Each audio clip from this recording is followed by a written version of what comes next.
Good evening. I'm Chanel, Vehicle Title Expert. Thank you so much for tuning in, and thank you in advance for subscribing. So, if you are selling or gifting a vehicle to a family member, you will want to stay tuned during this important segment.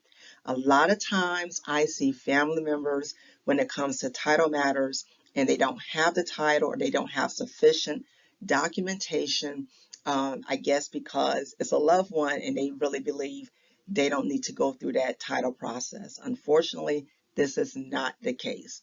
Family member or not, the DMV does not care. You still must comply with the title process and policies at hand, depending on your situation. So, tonight I'm going to talk about a few documents you need to keep in mind as it pertains to your title situation.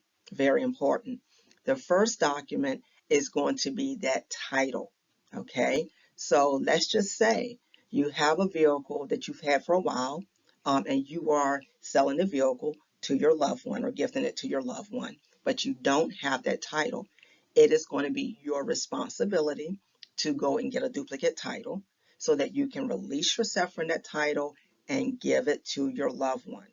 Or if you already have that title, sign off on the title, give it to your loved one. They can go to DMV and finish the title process on their end. Okay. Next, power of attorney. Let's say you don't feel like getting a duplicate title, or you don't feel like being bothered with the title process.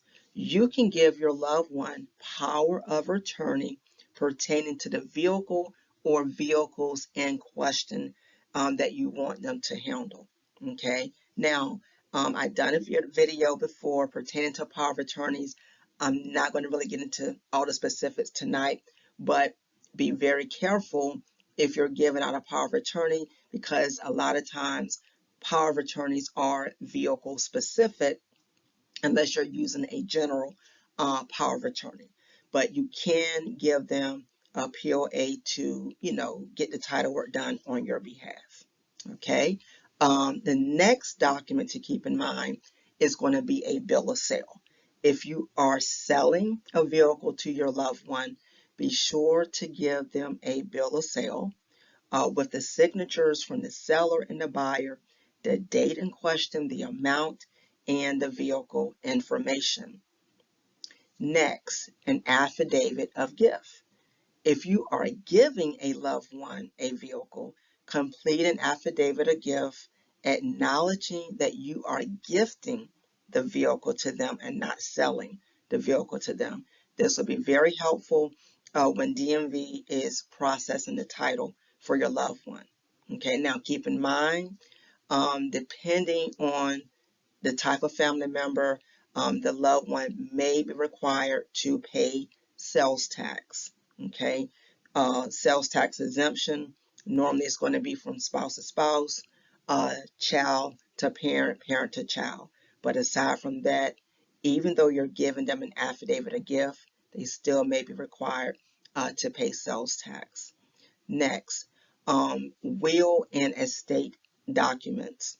If you are concerned about who will receive your vehicle or vehicles in the event of your passing, be sure to have the will and estate documents completed, fully updated, and available to your loved one. Very important. If not, the courts, probates, things of that nature will have to be reviewed pertaining to the will or estate documents that you may have.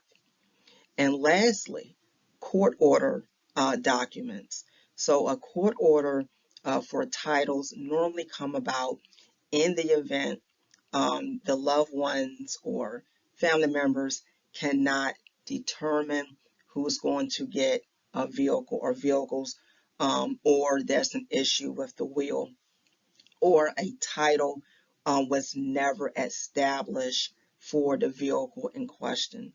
If any of these items are present, then a court order will be established, which will help the loved one or loved ones in question to get the title for that vehicle. Okay, so keep all of these documents in mind as it pertains to your situation if you are transferring a vehicle to a family member. If you have any questions about transferring a vehicle to a family member, drop me a line below or visit me at wisdomandauthority.com. Please check me out on Mondays, Wednesdays, and Fridays. Please click share and subscribe. Thank you for tuning in, and I hope to hear from you soon.